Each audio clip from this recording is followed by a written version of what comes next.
ओम शांति 4 जुलाई 2025 प्रातः मुरली बाबा कहउछंती मीठे बच्चे बंधन मुक्त होई सेवारे तत्पर रुह काहींकि ना एही सेवा द्वारा बहुत बड़ प्राप्ति होई थाए। 21 जन्म पाई तुमे वैकुंठर मालिक होई जाइथाओ। बंधन मुक्त होई सेवारे तत्पर रुह काहींकि ना एही सेवा द्वारा बहुत बड़ प्राप्ति होई थाए। 21 जन्म पाई तुमे वैकुंठर मालिक होई जाइथाओ। प्रश्न प्रत्येक संतान मानकु केउ अभ्यास करिबा दरकार? प्रत्येक संतान मानकु केउ अभ्यास करिबा दरकार? उत्तर मुरलीर पॉइंट उपरे बुझाइबार अभ्यास। ब्राह्मणी अर्थात टीचर भौणी जदि कौनसी आड़े सेवा करिबा पई चली जाउछंती तेबे तुमे माने परस्पर मिसी क्लास करिबा दरकार। जदि मुरली सुनाइबा न शिखिब तेबे अन्य मानकु निज समान किपरि करि परिबो? तेणु सेंटर रे ब्राह्मणी नथिले व्यस्त हुआ नहीं।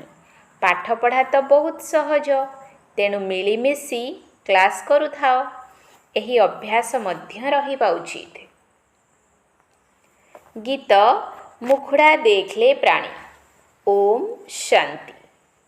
पिला माने जेबे शुणुछंती तेबे निजको आत्मा निश्चय करी बसंतु एवं मन मध्यरे एही निश्चय रहू जे पिता परमात्मा आमको ज्ञान सुनाउछंती। एही उपदेश अथवा मत एक बाबा ही देइथांती। तांकर मत को ही श्रीमत बोली कहा जाउछि। श्री अर्थात श्रेष्ठरु श्रेष्ठ से हेले बेहद्र पिता जहाँको सर्वोच्च भगवान कहा जाउछि। बहुत मनुष्य अछंती जेउ माने सेही प्रेम रे परमात्मा को पिता बोली भाबु नाहंती। जदिओ शिवंकर भक्ति करुछंती बहुत स्नेहरे मने पकाउछंती, परंतु मनुष्य माने कहि देउछंती जे समस्तंक भितरे परमात्मा अछंती, तेबे सेमाने काहा सहित स्नेह रखिबे? सेथिपाई बाबांक ठारु विपरीत बुद्धि होई जाइछंती। भक्ति रे जेतेबेले कौनसी दुख किंबा रोग आदि होई थाए तो प्रेम देखाई थांती, कहि थांती जे भगवान रक्षा कर। पिला माने जानिछंती जे गीता श्रीमद भगवानकर मुख द्वारा गायन होईछि। आउ कौनसी एभली शास्त्र नाही जेउथिरे भगवान निजे राजयोग शिखाइछंती किंबा श्रीमत देइछंती। भारत रे एकमात्र गीतार ही बहुत प्रभाव रहिछि। एकमात्र गीता ही भगवानक द्वारा गायन होईछि। भगवान कहिबा मात्रे एक निराकारंक आड़को ही दृष्टि चली जाई थाए एवं आंगुली रे मध्य ऊपर को इंगित करि थांती। श्रीकृष्णक पाई एपरि केबे हेले कहिबे नाही, काहींकि ना से तो देहधारी अटंती ना। तुमे एबे तांको साथी रे रहिथिबा संबंध को जानि सारिछ, तेणु कुहा जाउछि बाबांको याद कर, तांको प्रति प्रेम रख। आत्मा निजर पितांको मने पकाई थाए। एबे सेही भगवान पिला मानकु पढ़ाउछंती, तेणु एही निशा स्थायी एवं अत्यधिक मध्य रहिबा दरकार। एपरि नुहे जे ब्राह्मणी सामनारे थिले निशा चढ़िबो, ब्राह्मणी नाहांती तो निशा उड़ी जिवो। बास ब्राह्मणी व्यतीत आमे क्लास करि परिबु नाही। केतेक सेवा केंद्र पाई बाबा बुझाई थांती जे केउठारे 5-6 मासरे मध्य जदि ब्राह्मणी चली जाई थांती तो परस्पर सहित मिसी सेवा केंद्र को संभाली थांती। काहींकि ना पाठ पढ़ा तो सहज अटे। केही तो पुणी ब्राह्मणी व्यतीत जेपरि अंध छोटा होई जाई थांती, ब्राह्मणी चली गले सेवा केंद्र को जीवा छाड़ी देई थांती। आरे बहुत बसिछ, कोन क्लास करि परिबो नाही? गुरु बाहर को चली गले शिष्य माने पुणी पछरे संभाली थांती ना। पिला मानकु सेवा करिबार अछि। छात्र मानक मध्यरे भी क्रमान्वय तो थांती ना।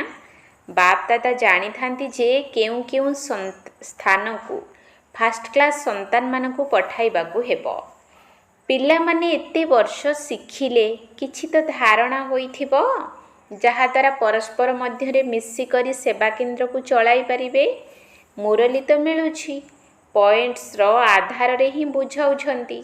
ଶୁଣିବାର ଅଭ୍ୟାସ ହୋଇଯାଇଛି, କିନ୍ତୁ ଶୁଣାଇବାର ଅଭ୍ୟାସ ହୋଇପାରୁନାହିଁ। ଯେବେ ଯୋଗଯୁକ୍ତ ହୋଇ ରହିବ, ତେବେ ଧାରଣା ମଧ୍ୟ ହେବ ଏବଂ ଶୁଣାଇ ପାରିବ। ସେବା କେନ୍ଦ୍ରରେ ଏଭଳି ତ କେହି ରହିବା ଦରକାର ଯେ ଯିଏକି କହିବେ, ଆଚ୍ଛା ଭଉଣୀ ଯାଉଛନ୍ତି ତ ଯାଆନ୍ତୁ, ଆମେ ସେବା କେନ୍ଦ୍ରକୁ ସମ୍ଭାଳିବୁ। ବାବା ବ୍ରାହ୍ମଣୀକୁ ଅନ୍ୟ ଭଲ ସେବା କେନ୍ଦ୍ରକୁ ପଠାଇଛନ୍ତି ସେବା କରିବା ପାଇଁ। ବ୍ରାହ୍ମଣୀଙ୍କ ବିନା ବିଚଳିତ ହେବା ଉଚିତ ନୁହେଁ। ବ୍ରାହ୍ମଣୀଙ୍କ ପରି ସେବାଧାରୀ ହେବ ନାହିଁ ତ ଅନ୍ୟକୁ ନିଜ ସମାନ କରି କିପରି ଗଢ଼ିପାରିବ? ପ୍ରଜା କିପରି ତିଆରି କରିବ? ମୁରଲୀ ତ ସମସ୍ତଙ୍କୁ ମିଳୁଛି। ପିଲାମାନଙ୍କର ଖୁସି ରହିବା ଦରକାର ଯେ ମୁଁ ଗଦି ଉପରେ ବସି ବୁଝାଇବି। ଅଭ୍ୟାସ କଲେ ସେବାଧାରୀ ହୋଇପାରିବ। ବାବା ପଚାରୁଛନ୍ତି, ସେବାଧାରୀ ହେଲଣି? ତେବେ କେହି ବି ବାହାରୁ ନାହାନ୍ତି। ସେବା ପାଇଁ ଅଫିସର ଛୁଟି ନେବା ଦରକାର। ଯେଉଁଠାରୁ ବି ସେବା ପାଇଁ ଡାକରା ଆସୁଛି ସେଠାକୁ ଛୁଟି ନେଇ ଚାଲିଯିବା ଦରକାର। ଯେଉଁମାନେ ବନ୍ଧନମୁକ୍ତ ସନ୍ତାନ, ସେମାନେ ଏଭଳି ସେବା କରିପାରିବେ। ସେ ସରକାରଙ୍କ ଠାରୁ ଏହି ସରକାରଙ୍କର ରୋଜଗାର ବହୁତ ଉଚ୍ଚ ଅଟେ। ଭଗବାନ ପଢ଼ାଉଛନ୍ତି, ଯାହାଦ୍ୱାରା ତୁମେ 21 ଜନ୍ମ ପାଇଁ ବୈକୁଣ୍ଠର ମାଲିକ ହେଉଛ। କେତେ ଶ୍ରେଷ୍ଠ ରୋଜଗାର ଅଟେ। ବିନାଶୀ ରୋଜଗାରରୁ କ'ଣ ମିଳିବ? କେବଳ ଅଳ୍ପ କାଳ ପାଇଁ ସୁଖ ମିଳିବ। ଏଠାରେ ତ ବିଶ୍ୱର ମାଲିକ ହେଉଛ। ଯାହାଙ୍କର ପକ୍କା ନିଶ୍ଚୟ ରହିଛି, ସେ ତ କହିବେ ଯେ ମୁଁ ଏହି ସେବାରେ ଲାଗିଯିବି। ପରନ୍ତୁ ସମ୍ପୂର୍ଣ୍ଣ ନିଶା ଥିବା ଦରକାର। ନିଜକୁ ଦେଖିବାକୁ ହେବ ଯେ ମୁଁ କାହାକୁ ବୁଝାଇ ପାରୁଛି। ବହୁତ ସହଜ। କଳିଯୁଗ ଶେଷରେ ଏତେ କୋଟି ମନୁଷ୍ୟ ଅଛନ୍ତି। ସତ୍ୟଯୁଗରେ ନିଶ୍ଚିତ କମ୍ ମନୁଷ୍ୟ ହେବେ। ତାହାର ସ୍ଥାପନା ପାଇଁ ନିଶ୍ଚିତ ବାବା ସଙ୍ଗମ ଯୁଗରେ ହିଁ ଆସିବେ। ପୁରୁଣା ଦୁନିଆର ବିନାଶ ହେବ। ମହାଭାରତ ଲଢ଼େଇ ମଧ୍ୟ ପ୍ରସିଦ୍ଧ ଅଟେ। ଏହା ସେତେବେଳେ ହିଁ ଲାଗିଥାଏ ଯେତେବେଳେ ଭଗବାନ ଆସି ସତ୍ୟଯୁଗ ପାଇଁ ରାଜଯୋଗ ଶିଖାଇ ରାଜାମାନଙ୍କର ରାଜା କରିଥାନ୍ତି। କର୍ମାତୀତ ଅବସ୍ଥାକୁ ପ୍ରାପ୍ତ କରାଇଥାନ୍ତି। କହିଥାନ୍ତି ଯେ ଦେହ ସହିତ ଦେହର ସବୁ ସମ୍ବନ୍ଧକୁ ଛାଡ଼ି ମୋତେ ମନେ ପକାଅ, ତେବେ ପାପ କଟି ଚାଲିବ। ନିଜକୁ ଆତ୍ମା ଭାବି ବାବାଙ୍କୁ ୟାଦ କରିବା, ଏହା ହିଁ କଷ୍ଟକର କଥା ଅଟେ। ଯୋଗର ଅର୍ଥ ଜଣେ ହେଲେ ବି ମନୁଷ୍ୟ ଜାଣନ୍ତି ନାହିଁ। ବାବା ବୁଝାଉଛନ୍ତି ଯେ ଭକ୍ତି ମାର୍ଗର କଥା ମଧ୍ୟ ଡ୍ରାମାରେ ନିର୍ଦ୍ଧାରିତ ହୋଇ ରହିଛି। ଭକ୍ତି ମାର୍ଗ ତ ଚାଲିବ। ଖେଳ ତିଆରି ହୋଇଛି ଜ୍ଞାନ, ଭକ୍ତି, ବୈରାଗ୍ୟ। ବୈରାଗ୍ୟ ମଧ୍ୟ ଦୁଇ ପ୍ରକାରର ହୋଇଥାଏ। ଗୋଟିଏ ହେଲା ହଦ୍ର ବୈରାଗ୍ୟ, ଅନ୍ୟଟି ହେଲା ଏହି ବେହଦ୍ର ବୈରାଗ୍ୟ। ଏବେ ତୁମେ ପିଲାମାନେ ସମଗ୍ର ପୁରୁଣା ଦୁନିଆକୁ ଭୁଲିବାର ପୁରୁଷାର୍ଥ କରୁଛ। କାହିଁକି ନା ତୁମେ ଜାଣୁଛ ଯେ ଆମେ ଏବେ ଶିବାଳୟ, ପବିତ୍ର ଦୁନିଆକୁ ଯାଉଛୁ। ତୁମେ ସବୁ ବ୍ରହ୍ମା କୁମାର କୁମାରୀମାନେ ଭାଇ ଭଉଣୀ ଅଟ। ତେଣୁ ତୁମର ବିକାରୀ ଦୃଷ୍ଟି ହୋଇପାରିବ ନାହିଁ। ଆଜିକାଲି ତ ସଭିଙ୍କର ଦୃଷ୍ଟି ବିକାରୀ ହୋଇଯାଇଛି। ତମୋ ପ୍ରଧାନ ଅଟନ୍ତି ନା। ଏହାର ନାମ ହିଁ ଅଟେ ନର୍କ। ପରନ୍ତୁ ନିଜକୁ କେହି ନର୍କବାସୀ ବୋଲି ଭାବୁନାହାନ୍ତି। ନିଜର ପରିଚୟ ତ ଜଣା ନାହିଁ। ତେଣୁ କହିଦେଇଥାନ୍ତି ସ୍ୱର୍ଗ ନର୍କ ଏହିଠାରେ ହିଁ ଅଛି। ଯାହା ମନରେ ଯାହା ଆସିଲା ତାହା କହିଦେଉଛନ୍ତି। ଏହା କୌଣସି ସ୍ୱର୍ଗ ନୁହେଁ। ସ୍ୱର୍ଗରେ ତ ରାଜଧାନୀ ଥିଲା, ଧାର୍ମିକ ସତ୍ୟବାଦୀ ଥିଲେ, କେତେ ଶକ୍ତି ଥିଲା। ଏବେ ପୁଣି ତୁମେ ପୁରୁଷାର୍ଥ କରୁଛ, ତେଣୁ ବିଶ୍ୱର ମାଲିକ ହୋଇଯିବ। ଏଠାକୁ ତୁମେ ଆସିଛ ବିଶ୍ୱର ମାଲିକ ହେବା ପାଇଁ। ସ୍ୱର୍ଗର ରଚୟିତା, ଯାହାଙ୍କୁ ଶିବ ପରମାତ୍ମା କୁହାଯାଉଛି, ସେ ତୁମକୁ ପଢ଼ାଉଛନ୍ତି ପିଲାମାନଙ୍କ ଭିତରେ କେତେ ନିଶା ରହିବା ଦରକାର। ଏହା ବିଲକୁଲ ସହଜ ଜ୍ଞାନ ଅଟେ। ତୁମ ସନ୍ତାନମାନଙ୍କ ଭିତରେ ମଧ୍ୟ ଯାହା ବି ପୁରୁଣା ଅଭ୍ୟାସ ରହିଛି ତାକୁ ତ୍ୟାଗ କରିଦେବା ଉଚିତ। ଈର୍ଷାର ପ୍ରକୃତି ମଧ୍ୟ ବହୁତ କ୍ଷତି କରିଥାଏ। ତୁମର ସମ୍ପୂର୍ଣ୍ଣ ଆଧାର ମୁରଲୀ ଅଟେ। ତୁମେ କାହାକୁ ବି ମୁରଲୀ ଉପରେ ବୁଝାଇ ପାରିବ। ପରନ୍ତୁ ଭିତରେ ଈର୍ଷା ରହୁଛି ଯେ ଇଏ କ'ଣ ବ୍ରାହ୍ମଣୀ, ଇଏ କ'ଣ ଜାଣିଛନ୍ତି, ବାସ୍ ଦ୍ୱିତୀୟ ଦିନ ଆସିବେ ହିଁ ନାହିଁ। ଏହିଭଳି ପୁରୁଣା ଅଭ୍ୟାସ ରହିଛି, ଯେଉଁ କାରଣରୁ ଅପସେବା ମଧ୍ୟ ହୋଇଥାଏ। ଜ୍ଞାନ ତ ବହୁତ ସହଜ ଅଟେ। କୁମାରୀମାନଙ୍କର ତ କୌଣସି ଧନ୍ଦା ଆଦି ବି ନାହିଁ। ତାଙ୍କୁ ପଚରା ଯାଉଛି ଯେ ଦୁନିଆର ଭୌତିକ ପାଠପଢ଼ା ଭଲ ନା ଏହି ଆତ୍ମିକ ପାଠପଢ଼ା ଭଲ? ତେବେ କହିଥାନ୍ତି ଯେ ଏହି ପାଠପଢ଼ା ବହୁତ ଭଲ ଅଟେ। କନ୍ୟାମାନେ କହିଥାନ୍ତି, ବାବା ଏବେ ମୁଁ ସେ ପାଠ ପଢ଼ିବି ନାହିଁ, ମନ ଲାଗୁନାହିଁ। ଲୌକିକ ବାପା ଜ୍ଞାନ ମାର୍ଗରେ ନଥିଲେ କନ୍ୟାମାନେ ମାଡ଼ ଖାଇଥାନ୍ତି। ପୁଣି କେତେକ କନ୍ୟା ଦୁର୍ବଳ ମଧ୍ୟ ଥାଆନ୍ତି। ବୁଝାଇବା ଦରକାର ନା, ଏହି ପାଠପଢ଼ା ଦ୍ୱାରା ମୁଁ ମହାରାଣୀ ହେବି। ସେ ପାଠପଢ଼ାରେ କ'ଣ ପାଇ ପଇସାର ଚାକିରି କରିବି? ଏହି ପାଠ ତ ଭବିଷ୍ୟତ 21 ଜନ୍ମ ପାଇଁ ସ୍ୱର୍ଗର ମାଲିକ କରାଉଛି। ପ୍ରଜା ମଧ୍ୟ ସ୍ୱର୍ଗବାସୀ ତ ହେଉଛନ୍ତି ନା, ଏବେ ସବୁ ନର୍କବାସୀ ହୋଇଯାଇଛନ୍ତି। ଏବେ ବାବା କହୁଛନ୍ତି ଯେ ତୁମେ ସର୍ବଗୁଣ ସମ୍ପନ୍ନ ଥିଲ, ଏବେ ତୁମେମାନେ ହିଁ କେତେ ତମ ପ୍ରଧାନ ହୋଇଯାଇଛ, ସିଡ଼ିରୁ ଖସି ଆସିଛ। ଭାରତ ଯାହାକୁ ସୁନାର ଚଢ଼େଇ କୁହାଯାଉଥିଲା, ଏବେ ତ ଏହାର ମୂଲ୍ୟ କିଛି ବି ନାହିଁ। ଭାରତ 100% ସାହୁକାର ଥିଲା, ଏବେ 100% ଗରିବ ଅଟେ। ତୁମେ ଜାଣୁଛ ଯେ ଆମେ ବିଶ୍ୱର ମାଲିକ ପାରସନାଥ ଥିଲୁ, ପୁଣି 84 ଜନ୍ମ ନେଇ ନେଇ ଏବେ ପଥରନାଥ ହୋଇଯାଇଛୁ। ମନୁଷ୍ୟ ତ ଅଟୁ ନା, କିନ୍ତୁ ଗୁଣ ଅନୁଯାୟୀ ପାରସନାଥ ଏବଂ ପଥରନାଥ କୁହାଯାଇଥାଏ। ଗୀତ ମଧ୍ୟ ଶୁଣିଛ। ନିଜ ଭିତରକୁ ଦେଖ, ଆମେ କେତେ ପର୍ଯ୍ୟନ୍ତ ଯୋଗ୍ୟ ହୋଇଛୁ। ନାରଦର ଉଦାହରଣ ରହିଛି ନା, ଦିନକୁ ଦିନ ତଳକୁ ତଳ ଖସି ଚାଲିଛନ୍ତି।